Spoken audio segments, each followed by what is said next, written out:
லூக்கா 10:19 சேர்ந்து வாசிங்க.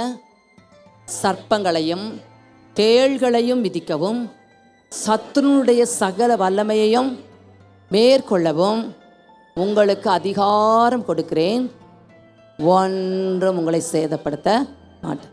பின்னால் உள்ள அந்த வார்த்தை பாருங்கள். சத்துருனுடைய சகல வல்லமையை நம்ம என்ன செய்வோம்? மேற்கொள்வோம்.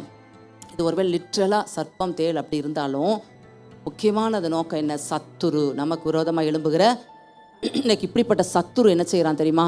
நிறைய பிரச்சனைகள், பாடுகள் எல்லாவற்றையும் கொண்டு வருவது ஒரு பக்கம் இருந்தாலும் இச்சைகளை தூண்டி விடுகிறான், அசுத்தங்களை தூண்டி விடுகிறான்.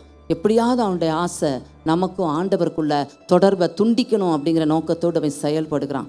எனவே ஆண்டவர் சொல்கிறாரு, அது ஒன்று சேதப்படுத்தாது.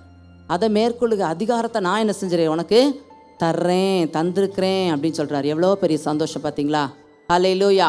சங்கீதம் 91 அதிகாரத்தில் 14வது வசனத்தை வாசிப்போமா? 14. சங்கீதம் 91:14. அவன் என்னிடத்தில் வாஞ்சையா இருக்கிறபடியால் அவனை விடுவிப்பேன். ஆமேன். நம்ம எப்படி இருக்கணுமா? எப்போ நமக்கு விடுதலை கிடைக்கணும்? அவன் என்னிடத்தில் வாஞ்சையா இருக்க வேண்டும். இந்த காலை வேளையில் நீங்களும் நானும் இயேசுவின் மேல் உள்ள வாஞ்சை இருக்கும் என்று சொன்னால் இந்த காரியம் நமக்காய் செயல்படும், இந்த காரியம் நமக்காய் நடக்கும், இந்த அதிகாரம் நம்ம மேல் உண்டாகும். நம்ம சர்ப்பத்தை பார்த்து சத்துருவை பார்த்து பயந்து ஓட மாட்டோம், அதுங்க நம்மளை பார்த்து என்ன செய்யும்? எனவே முதலாவது அவர் மேல் உள்ள வாஞ்சை.